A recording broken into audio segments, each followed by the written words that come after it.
Welcome back to One More Mana. My name is Derik, and today we're getting back into another deck tech, and we're heading over to Zendikar Rising finally for a deck tech.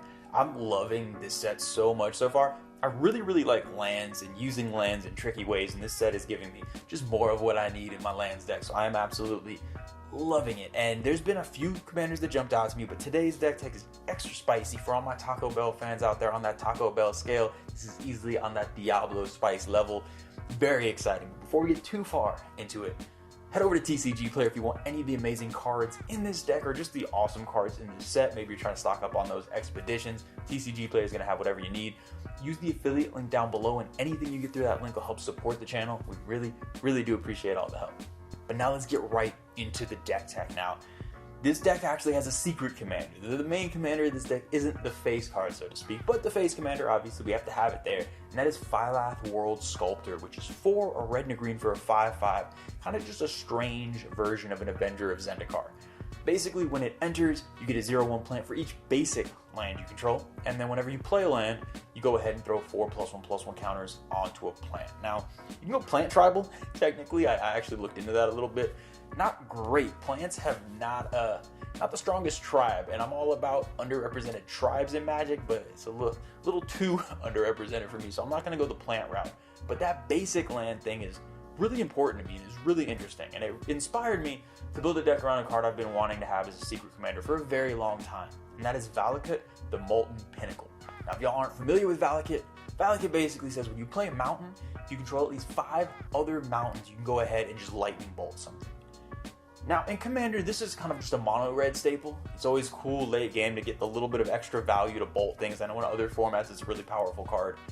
But you really have to work to make this the main part of a Commander deck, just because throwing 3 damage for a mountain entering doesn't do a ton in most decks. And it's really hard to run enough mountains in any non-mono red deck to get an impact out of this. But this Commander was perfect because it really does want you to run so many basics that I wanted to just pump this deck full of mountains and let Valakut do its thing. Not to mention, Valakut isn't legendary for some insane reason, so you can make copies of Valakut, get a bunch of triggers going. We're going to maximize that damage, and in a really cool, interesting way, we're going to make a lands matter deck where the lands entering turns into damage as opposed to just annoying amounts of mana, which is something I'm excited about. One thing about lands decks in general that I kind of have a frustration with, despite my love for lands decks, is so many of them just turn into just ramp, too much mana, too much value, and just overwhelm the table. I'm not really a fan of playing that type of deck. I actually don't like playing against that type of deck too much. But it's the reason why I love Titania so much, because it's very aggro, aggressive attacking. And this is going to be very aggressive and really trying to burn people out with Valakut. And we're not worried about generating a ton of mana. We just want those mountains entering to go ahead and burn people. And this deck seems amazing, and it's great to finally be able to put Valakut at the forefront. Now, this is like the 4th time, I believe, that I've used a land as a secret commander in the deck. And there's a reason for that. I love using secret commanders. I love using non-legendary creatures in the 99 as the actual commander, and lands just make it really easy to do that for. Basically, tutoring for lands is super easy and much more cheap money-wise to get the lands tutors you need. The lands are very hard to remove, very few people run out of land removal, and they're super easy to bring back. So once you get Valakut out, if people blow it up, we have so many effects to bring it back that even if they do have the means to do it, we'll be just fine. So I really love using that, and it's a cool way to kind of put a different spin on your commander decks and have those secret commanders in there and be able to reliably use them. Alright, let's jump straight into the creatures for this deck. We want to be playing lots of lands, we want to be playing lots of mountains, we want to be able to throw that damage around, so all the extra land per turn effects we can get are super important, and thankfully, Azusa has been reprinted and is going way down in price. So Azusa is a great card. You can run stuff like Wayward Swordtooth or that new Dryad. There's so many extra land per turn effects.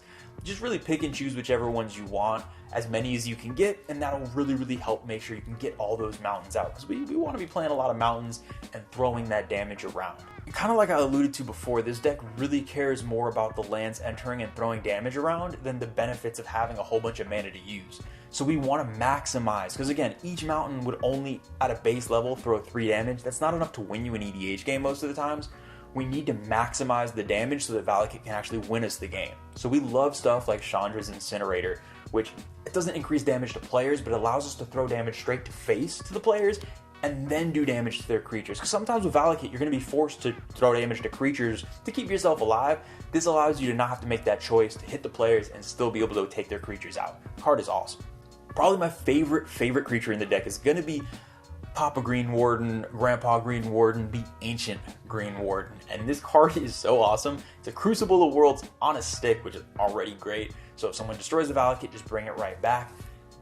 What's even better than that is the fact that it doubles your Valakut triggers, because when those mountains enter, Valakut is a permanent with a landfall trigger, essentially meaning that you go ahead and you get that trigger twice. All of a sudden, double bolting things is a lot more effective, and especially when we can get into multiple copies of Valakut, this can speed things up to the point where you can just be taking people out. And it's great when all of a sudden your explosive vegetation turns into just throwing massive amounts of damage around. It makes the card a lot more fun to play. Another card I really love in this deck is Wart the Raid Mother. Wart is amazing because that whole Conspire ability, you get to use your plans for it, and a lot of times you're going to have tokens out to do so, which is amazing.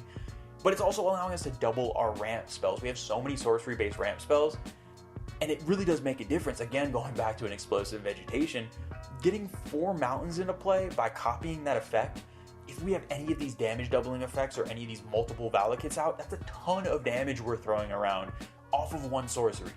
These types of cards, again, we're trying to double these effects. We want to get extra lands, and we want to double the damage these lands are causing.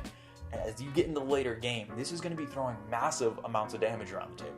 With the artifacts, there's not too many. 2 super important ones that are going to be 0 surprise. A Crucible of Worlds, obviously we want that type of effect in the deck, as well as Expedition Map. Again, we want to be able to tutor our Valakut and bring it back if it gets destroyed. It's just like any type of land commander deck, essentially. You need to be able to have access and retain that access throughout the game. Probably my favorite artifact in basically every deck it's in is Skull Clamp. You need to be able to draw cards. One thing that you don't want to forget about in this deck, and you'll see it in the game winning step as well, you can't forget, despite the fact that our commander isn't the primary focus, don't forget about its super broken ability. Because when we play our commander late game, we can make a ton of tokens. We're getting so many landfall triggers anyway, we can throw these +1 counters around and make huge plants. And something like Skull Clamp will allow us to use these extra tokens for card draw. This is a deck where the commander just synergizes so well with what we want to do with Valakut that these commander synergizing cards really just fit in well and don't seem too kind of off strategy for everything else we're trying to do. And kind of along those same lines, looking at the enchantments, we have a lot of that same type of thing going on where we're really caring about what our commander does, in addition to all these Valakut triggers. While it's by no means a staple in this deck and it's kind of expensive so you can skip it if you want, Doubling Season is still great in the deck, no surprise, because doubling the amount of tokens we get and doubling the +1 counters we throw around can make our commander just a huge threat in and of itself. And because we still always have access to that commander, we do want to put these support cards, and it's the same reason we run stuff like Fecundity, the same reason we're going to run a Goblin Bombardment, or the same reason an Impact Tremors, different things like that. Again, they synergize with our commander, but it's still furthering the strategy, especially Impact Tremors and Goblin Bombardment. We're trying to burn people out, we're trying to throw damage around, and turning our commander into these direct damage effects, and basically taking our commander and turning it into that same machine that Valakut's doing is so powerful in this deck, and you really want to do it. It's kind of bringing the two together in a way that can really speed the game up and allow you to take players out faster than just focusing solely on Valakut. And Greater Good's kind of in this same situation where it's allowing so much of our commander basically is just like, no pun intended, the veggies of the deck. The commander really just allows us to do so many different things, because when you're in red and green, especially green, a lot of your card draw is going to be based on creatures. Big creatures having a lot of creatures. A lot of the burn effects you can get red are based on having a bunch of creatures, having creatures enter. Basically, the commander, or the actual commander, Phylath, allows you to keep your engine going, allows a little bit of card draw, a little bit of incremental damage throughout the game, and allows the full deck to run, and really allows Valakut to shine. The commander, most of the time when you run secret commanders in a deck like this, the actual commander is kind of just there for show. Phylath is super important to the way this deck runs, and so many of these effects that you're going to see, again, emphasize the effect of Phylath. You really can't get this deck to run efficiently without Phylath there, because we wouldn't be able to use a Greater Good. The fact that we're throwing these +1 counters onto plant tokens, and we can just have a giant plant that we don't mind sacking to get more card draw, is phenomenal. And it's really important for these secret commander decks to still take full advantage of the main commander, because it's just resources there for you to use. And especially splitting it like that, I think it's going to allow the deck to run the most efficiently and be the hardest to stop. One of the new cards I'm most excited about is Valakut Exploration. It's this weird impulse draw of red, but mixing in, kind of filling your graveyard, which in lands decks is a great thing. The art is beautiful. This is one of the new cards I'm most excited about, and I really do think in this deck kind of fits into both sides of our strategies, and anytime you can get access to extra card advantage, never a bad thing.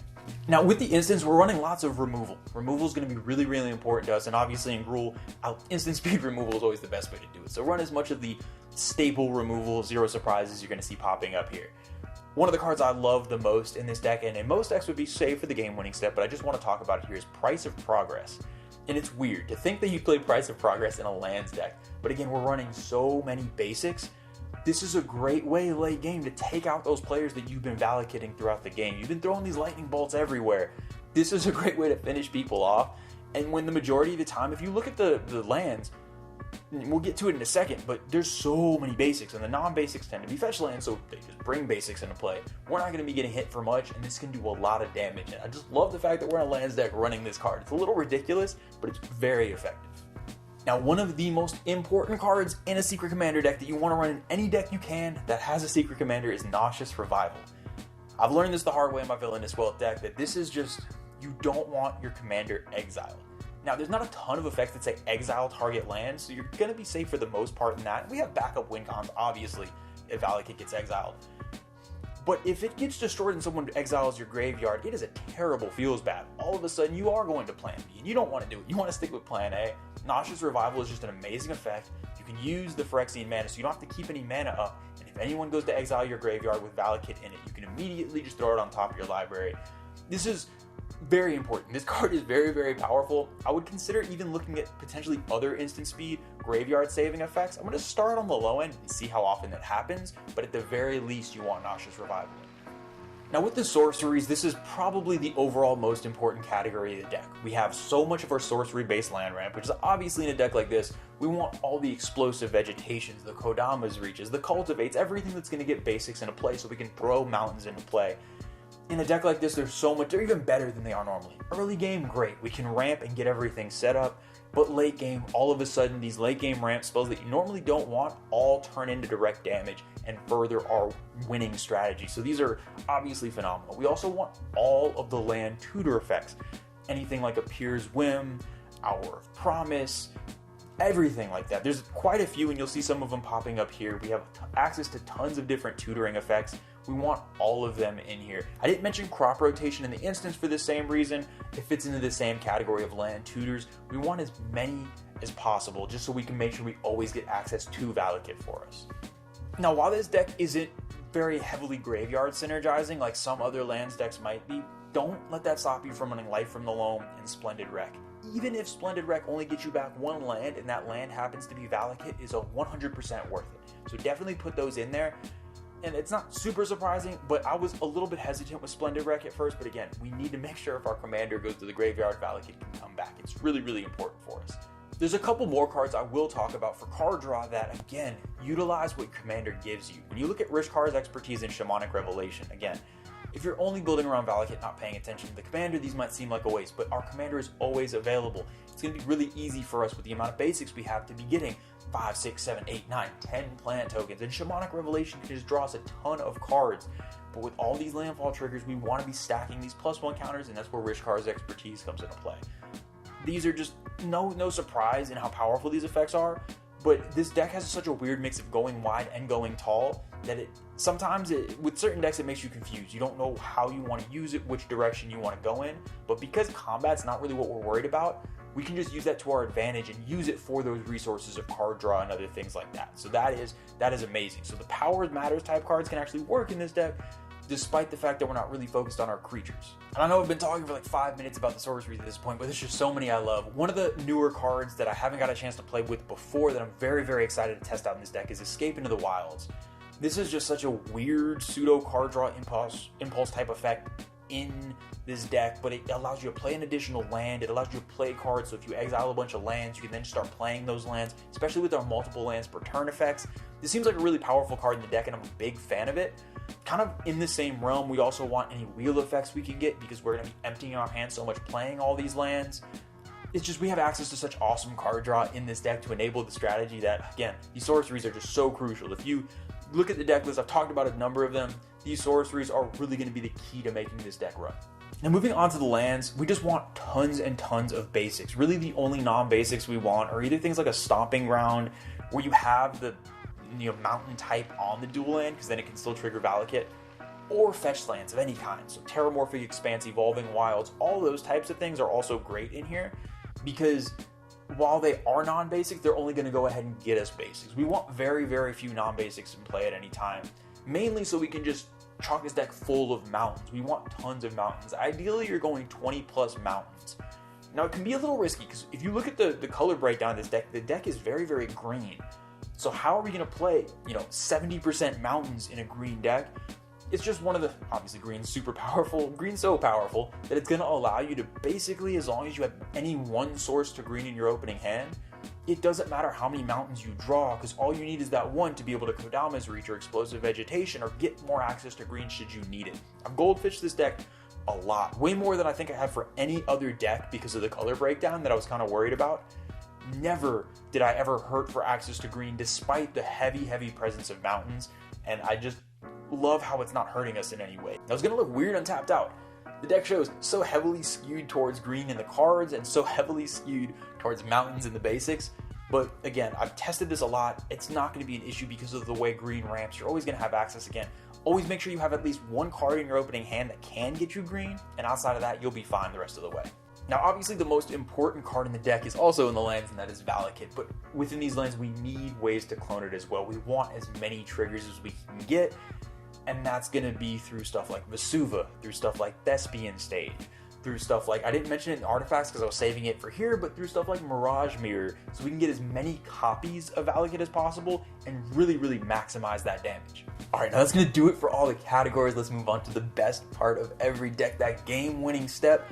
How are we about to lightning bolt people to death with this deck? And there are so many fun ways. So let's start with Valakut. Obviously, that's going to be the primary way to win the game, and how are we going to maximize that damage? I already talked about. We want to make as many copies of Valakut as possible with those cards I just talked about to make sure we can maximize the damage. But there's some cards that are directly going to lead to wins faster once we get that set up. No surprise, because I feel like I'm going to use this in the game-winning step of every game, every deck ever. It's Fiery Emancipation. This card is ridiculously broken. All of a sudden, instead of throwing around 3 damage, we're throwing around 9 damage per mountain. Yeah, if you get Fiery Emancipation out once Valakut's out, at the very least, you're taking out any player you want super fast. Most likely, that game is just going to end. But we don't need just that. There are so many other big effects. Boundless Realms is just a silly card in this deck, to where we can basically, if we play Boundless Realms with Valakut out, we're basically going to be taking a player out of the game, as long as they're not the starting life total. These are just ridiculous effects, and these are probably the 2 biggest, splashiest ones that are going to allow Valakut to just do its thing and win you the game. Now, the next way to win the game, and as I've been emphasizing throughout this whole deck tech, Phylath is really important to our strategy, but unlike most decks, we're not trying to rush Phylath out. Phylath isn't the primary win con, it's not our primary way to play the deck, but it does work, and forget, I said no pun intended, all the pun intended. Phylath is the veggies of the deck, and in our most important situations, we can go ahead and bring Phylath out. Like I mentioned before, it allows for a lot of our card draw and different things like that, so if we're in a tough bind, we have Phylath there to kind of bail us out. But even in the end game, it can bail us out in situations that'll help us win, because we're running stuff like Perforos. I mentioned Impact Tremors. I mentioned Goblin Bombardment. Once we kind of get life totals low with Valakut, playing our commander and all of a sudden having a Perforos out or an Impact Tremors or a Goblin Bombardment will end the game. It's a great, great finisher and will really, really allow us to just take people out, even if all of a sudden we have most of our mountains in play. Now, in a similar way, another win con in this deck utilizing Phylath is going to be one of my favorite cards, and it's Burn at the Stake. This is an incredibly powerful card. And this is the type of card, again, where late game, I said we don't really take advantage of many effects in this deck that are taking advantage of all the mana we have, because we're really not worried about it. We don't want to be sitting there spending 30 mana a turn, taking 20-minute turns. We're not interested in that. We're trying to be a little bit more aggressive, kind of bolting everything away. But Burn at the Stake is just an amazing way late game to utilize your mana. If you have Burn at the Stake in hand late game, you're probably just going to win, or at least take a player out, I should say, because basically, if you have access to all these lands, you're just going to cast your commander, make a crazy amount of plants, all of a sudden play Burn at the Stake, tap all these plants, and just get rid of somebody. It is an incredibly powerful effect in this deck just because of the way the deck functions. It's a great finisher, and why I love this card so much is it's going to, again, be, just as I said, a finisher. We can use Valakut to really play the game as we want to, and this is just kind of the little cherry on top to finish it off after we've been doing work all game.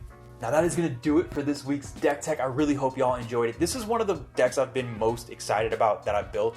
I've already bought the cards for this in paper. I've already built it in paper. I'm in the process of sleeving it up, and once the pre-orders finally get here, I will have it sleeved up. This deck seems incredibly fun.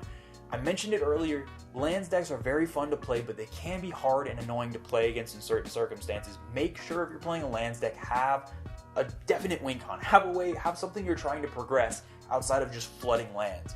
So I think if you're interested in lands, and if you're interested in more aggressive land strategies, this will be an incredibly fun deck to play. You can also make this deck incredibly budget. Outside of Valakut, which is on the expensive side, loading all the land ramp with basics and your commander, you can make this deck work on any budget. A lot of the cards I have in here are a little bit more expensive because, again, this is the card I did. This is the exact deck list I used that I built in paper. But you can cut a lot of those unnecessarily expensive cards, and the most important part, the veggie, so to speak, of the deck will remain in place. I really recommend giving this deck a try if you're at all interested in a more aggressive lands build.